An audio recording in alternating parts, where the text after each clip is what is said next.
នាយករដ្ឋមន្ត្រីម៉ាឡេស៊ីអានវ៉ាអ៊ីប្រាហ៊ីមនិយាយថាកប៉ាល់ម៉ាឡេស៊ីត្រូវបានអនុញ្ញាតឲ្យឆ្លងកាត់ច្រកសមុទ្រហោរមូសចំពេលមានវិបត្តិថាមពលសកលដែលបង្កឡើងដោយសហរដ្ឋអាមេរិកនិងសង្គ្រាមរបស់អ៊ីស្រាអែលជាមួយទីក្រុងតេហេរ៉ង់នៅក្នុងសុនទ្រកថាតាមទូរទស្សន៍កាលពីថ្ងៃប្រហោះនាយករដ្ឋមន្ត្រីម៉ាឡេស៊ីអានវ៉ាអ៊ីប្រាហ៊ីមបានថ្លែងអំណរគុណដល់ប្រធានាធិបតីអ៊ីរ៉ង់លោកម៉ាស៊ូត ពេសេគីយ៉ានតែបានផ្ដល់សិទ្ធិឲ្យកប៉ាល់ម៉ាឡេស៊ីឆ្លងកាត់ច្រកសមុទ្រមុនការកំណត់ឆ្លងកាត់ផ្លូវទឹកដែលត្រូវបានទីក្រុងតេហេរ៉ង់បិទ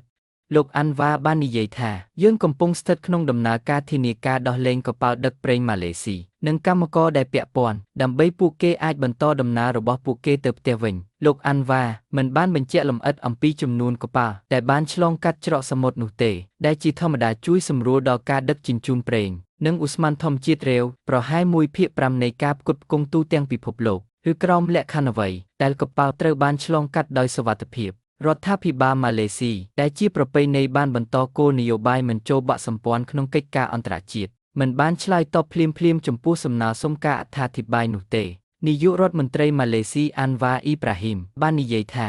ខណៈពេលដែលប្រទេសម៉ាឡេស៊ីបានរងផលប៉ះពាល់ដោយការរំខានដល់ការផ្គត់ផ្គង់ថាមពលប្រទេសអាស៊ីអាគ្នេយ៍នេះស្ថិតក្នុងស្ថានភាពល្អប្រសើរជាងប្រទេសដទៃទៀតដោយសារតែសមត្ថភាពរបស់ក្រុមហ៊ុនប្រេងនិងឧស្ម័នរដ្ឋពេត្រូណាសក្នុងនាមជាអ្នកផ្គត់ផ្គង់ឧស្ម័នធម្មជាតិរាវកំពូលមួយរបស់ពិភពលោកប្រទេសម៉ាឡេស៊ីគឺជាអ្នកនាំចេញថាមពលសុទ្ធប៉ុន្តែប្រទេសនេះនាំចូលប្រេងឆៅជិត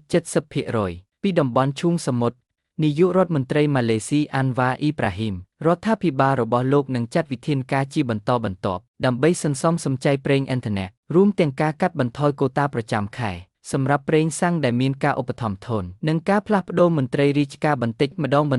ងនិងជ្រើសរើសទៅជាការរៀបចំការងារពីផ្ទះលោកអាន់វ៉ាបាននិយាយថាការផ្គត់ផ្គង់ស្បៀងអាហាររងផលប៉ះពាល់តម្លៃប្រាកដជានឹងកើនឡើងផងដែរហើយជាការពិតណាស់ប្រេងនិងឧស្ម័នលោកបានមានប្រសាសន៍ថាដូច្នេះមានជំហានដែលយើងត្រូវធ្វើមានប្រទេសមួយចំនួនដែលផលប៉ះពាល់របស់ពួកគេអាក្រក់ជាងប្រទេសរបស់យើងទៅទៀតប៉ុន្តែនោះមិនមានន័យថាយើងត្រូវបានលើកលែងទាំងស្រុងនោះទេខណៈពេលដែលអ៊ីរ៉ង់បានបញ្ជាក់ថាច្រកសមុទ្រនេះបើកចំហសម្រាប់កប៉ាល់ដែលមិនចូលរួមជាមួយសហរដ្ឋអាមេរិកឬអ៊ីស្រាអែលទីក្រុងតេហេរ៉ង់បានអះអាងសិទ្ធិក្នុងការគ្រប់គ្រងលើផ្លូវទឹកនិងទទួលស្គាល់ការទទួលខុសត្រូវចំពោះការវាយប្រហារយ៉ាងហោចណាស់ពីរក្នុងចំណោមការវាយប្រហារចំនួន20ដែលបានកត់ត្រាលើកប៉ាល់ពាណិជ្ជកម្មនៅក្នុងតំបន់សភាអ៊ីរ៉ង់ក៏កំពុងជំរុញច្បាប់ដែលនឹងបង្កើតប្រព័ន្ធបង់ប្រាក់នៅក្នុងច្រកសមុទ្រនេះចំពេលមានរបាយការណ៍ថាអាញាធរអ៊ីរ៉ង់បានទាមទារឲ្យកប៉ាល់បង់ប្រាក់រហូតដល់$2 លាន